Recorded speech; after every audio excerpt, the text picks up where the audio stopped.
আসসালামু আলাইকুম, welcome to my channel cooking show and travel. আমার আজকের রেসিপি হচ্ছে ঘরোয়া পদ্ধতিতে চাইনিজ অন্থন রেসিপি। আমার চ্যানেলের নতুন ভিডিও পেতে এখনই আমার চ্যানেলটিকে সাবস্ক্রাইব করে ফেলুন। এখানে আমি পেঁয়াজ কুচি কেটে নিয়েছি, মিহি করে গাজর কুচি কেটে নিয়েছি, ক্যাপসিকাম এভাবে কেটে নিয়েছি, আর স্বাদ মতো কাঁচামরিচ কুচি নিয়েছি। এখানে আমি একটা চিকেন ব্রেস্ট নিয়েছি। এখন এটাকে আমি ছুরির সাহায্যে এভাবে কেটে নেব।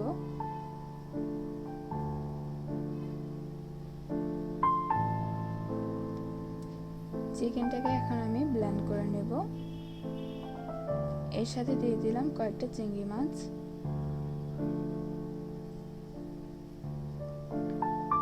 চিকেনটাকে আমি ব্লেন্ডারের সাহায্যে ব্লেন্ড করে নিয়েছি। আপনারা চাইলে পাটার সাহায্যে বেটে নিতে পারেন। কেটে রাখা পেঁয়াজ কুচি দিয়ে দিলাম, কাঁচামরিচ কুচি দিয়ে দিলাম। আমি এখানে গাজর কুচি ও ক্যাপসিকাম কুচি ব্যবহার করেছি, আপনারা চাইলে সবজিটা বাদ দিতে পারেন।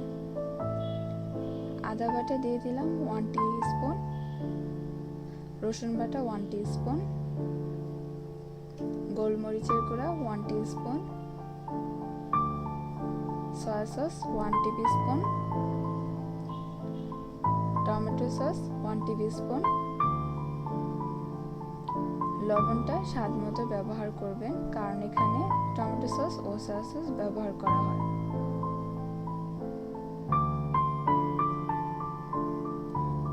এখন এর মধ্যে আমি একটা ডিম দিয়ে দিলাম।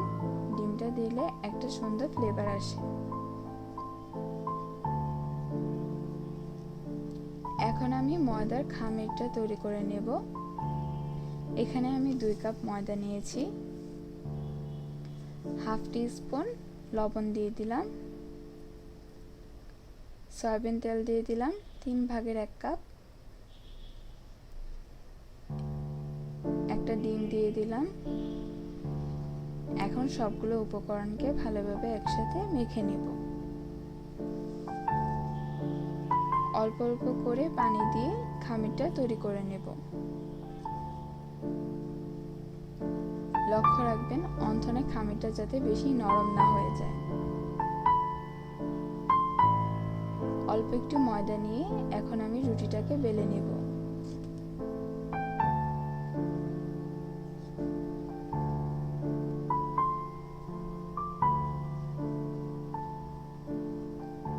আমি এটা স্বাভাবিক রুটির মতো করেই বেলে নিয়েছি।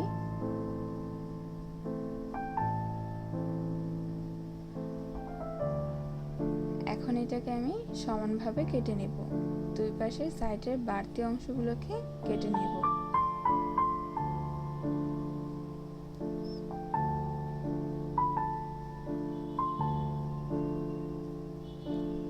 এখন এটাকে মাঝখান দিয়ে সমানভাবে 3টি ভাগ করে কেটে নেব।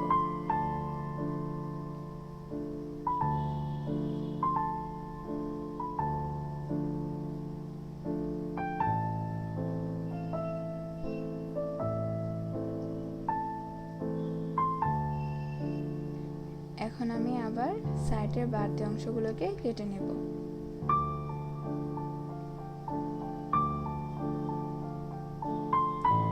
এখন আমি আবার মাঝখান দিয়ে 3টি ভাগ করে কেটে নেব। আমি এখন এগুলোকে এভাবে কেটে নিয়েছি। এখন এর মধ্যে আমি অল্প একটু ময়দা দিয়ে এভাবে বিছিয়ে রাখবো, যাতে না লেগে যায়। আমি এরকম একটা শীট নিয়ে এর ভেতর অল্প কিমা দিয়ে দিলাম। এখন এটাকে এভাবে 3 কোণা করে ভাঁজ করে নেব। 3টি কোণা এভাবে হালকা চাপ দিয়ে বন্ধ করে দেব। মাঝখান দিয়ে এভাবে হালকা চাপ দিয়ে এক পাশে কোণা নিচের দিকে রেখে আরেক পাশে কোণা উপরের দিকে রেখে হালকা চাপ দিয়ে দেব। দেখুন হয়ে গেছে।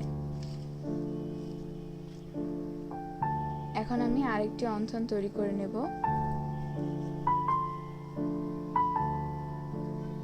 এটাকেও একইভাবে 3টি কোণা ভাঁজ করে অল্প একটু চাপ দিয়ে মাঝখান দিয়ে এইভাবে হালকা চাপ দিয়ে এক পাশে কোণা নিচের দিকে রেখে আরেক পাশে কোণা উপরের দিকে রেখে হালকা চাপ দিয়ে দেব।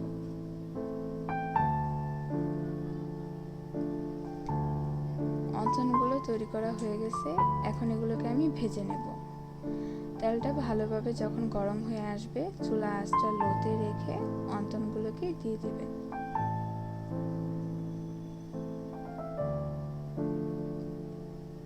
চুলা আঁচটা লোতে রেখে অন্তনগুলোকে ভেজে নেবে, তা না হলে উপরের পাটটা ঠিকই হয়ে যাবে কিন্তু ভেতরের মাংসটা হবে না।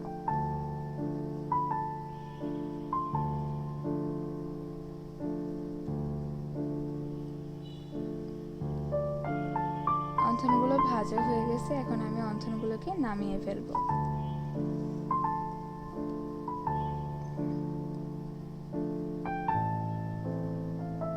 আশা করি আমার এই ভিডিওটি আপনাদের ভালো লাগবে। যদি ভালো লাগে তাহলে please subscribe, like, comment and share করতে ভুলবেন না। আর যারা সাবস্ক্রাইব করেছেন তাদেরকে অসংখ্য ধন্যবাদ।